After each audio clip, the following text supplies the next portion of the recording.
Alright guys, in this video we're going to get our project started here in DaVinci Resolve. Now if you'd like to follow along but you don't have any footage to use, I provided some sample footage in the lecture just above this one, so you can go ahead and download that if you want to follow along. This is the footage we're going to be using throughout this section of the course. Also, I'm going to be using DaVinci Resolve Studio 17. This is the paid version of DaVinci Resolve, but most, if not all, of the features and techniques we're going to be talking about in this course can be found in the free version as well. So I'd recommend starting there and then upgrading to the paid version if you feel like you could benefit from some of those extra features. All right, now let's jump into it. So when you start Resolve, you're going to be greeted with the project manager window, so you can open up previous projects that you've worked on, or you can start a new project. Now, since we're going to be starting from scratch, that means we can either double click right here on the untitled project tile, or we can hit new project right here in the bottom right. So I'll go ahead and hit new project. I'll title this Landon Test Project and hit create.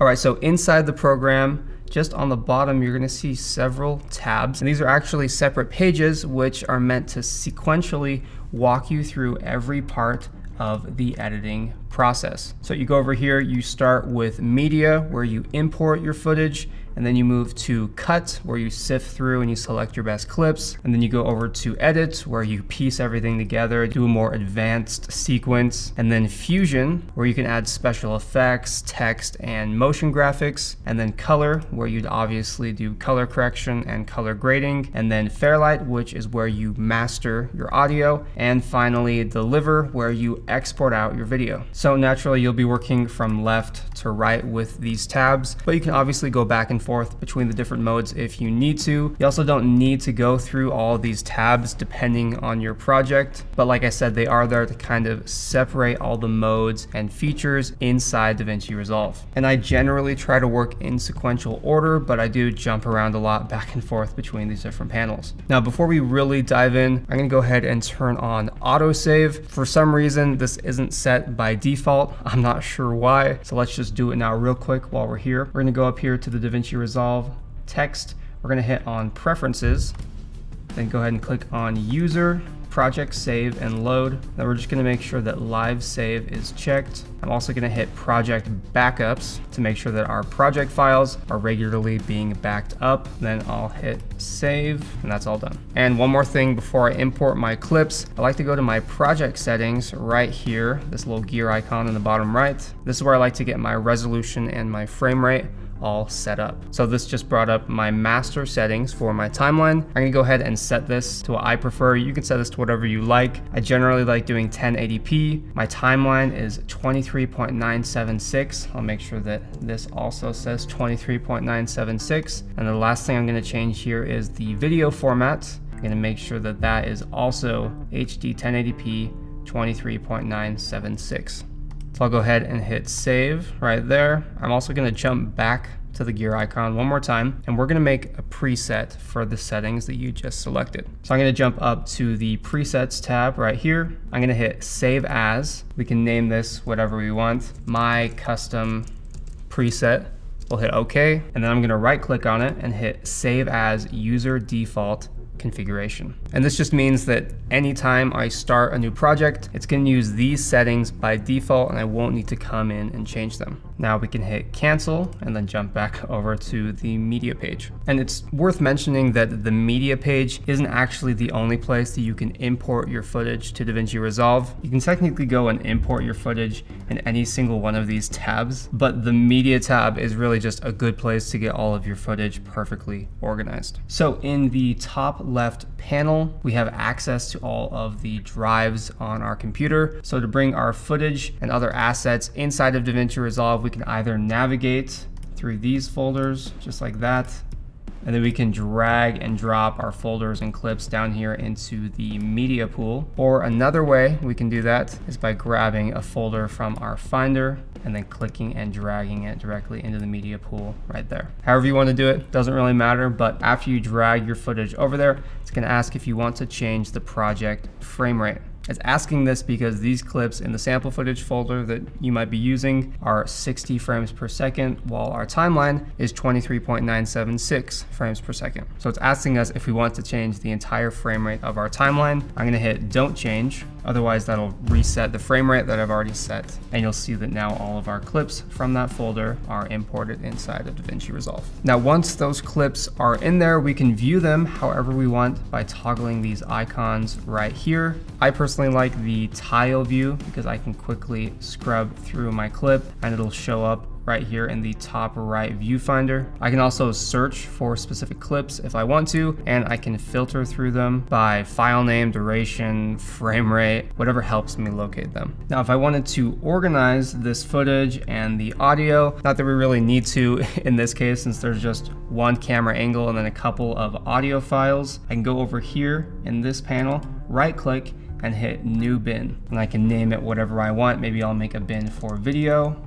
You go ahead and make another bin. I'll make another bin for audio. And then if I jump back to the master tab right here, you'll see that those bins, or folders for a better term, are now in the media pool. So I can go ahead and select all the video clips. I can drag them over to my video folder. I can also select all of the audio clips, drag them over there, and now my video and audio are separated and pretty well organized. If you're working with multiple camera angles, or you have some audio from an external recorder that you need to sync up, or logos or other assets that you'll use in the project, it's a good idea to keep them organized just in case you need to quickly find them. And if you already have those different assets organized in folders directly on your computer, what you can do is actually load them right here like we did before. Let's say it's these two folders that are already organized. I'll select them, right click and hit add folders and subfolders into media pool, create bins. And what this is going to do is kind of streamline the process for you just a bit. So those folders that you had on your computer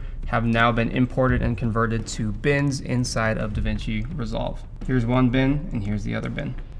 And all of our footage is inside, our music, etc. I'm gonna go ahead and undo that. Another thing I can do is actually make what's called a smart bin. So if I go over here, right click and hit add smart bin. These are bins, but they're automatically organized based on parameters that I set right here. So for example, if I wanted to just pick the files that have the word sample in the file name, this is just an example, underneath it you're going to see that it's automatically filtering all of the files in my media pool, and it's showing me the files that have the word sample in them. There's definitely other parameters you can use to create a smart bin. For example, maybe I want to sort my clips based on frame rate. So let's say I just want to find all of the clips that have a frame rate of 59.94. There they are right there. And I want to create a smart bin that has that. So I'll go ahead and name it 60 FPS clips, hit create. And now down here, I have a smart bin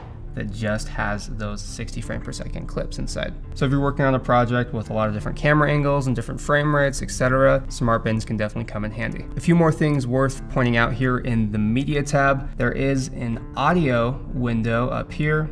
I can toggle that with this button. So while I'm scrubbing through my clips, I can actually see my audio levels as it plays through. I can also see the metadata for that specific clip, so I can see when it was shot, at what time. And there's even the inspector tab. This is the same as like effect controls inside of Premiere Pro. But if I really wanted to, I could actually scale my clip right here. I could reposition it however I want. I've never really done it in the media tab because that's usually a creative choice I make while I'm editing, but it is there in case you want to make any adjustments right off the bat. Now, 3 of these options in the inspector tab are grayed out since they don't apply here. We're not doing effects, transitions, or using an image. But this one on the far right, file, can come in handy in case you want to quickly color code your clips before you bring them onto the timeline. You can also add comments down here if you wanted to, like I could put great clip, I don't know, maybe I want to see that later. So while I'm editing, I can click on that clip and that comment is going to stick to that clip. So if it's a good take, I can say good take. If it's a bad take, I can kind of specify right here in the comment section. Honestly, not a tool that I would actually use, but it's good to know that it's there. And one quick feature I actually want to point out before we move on to the next page is what's called scene cut detection. So basically what this allows you to do is bring in a finished video. For example, I'm going to find a finished video that I've created right here.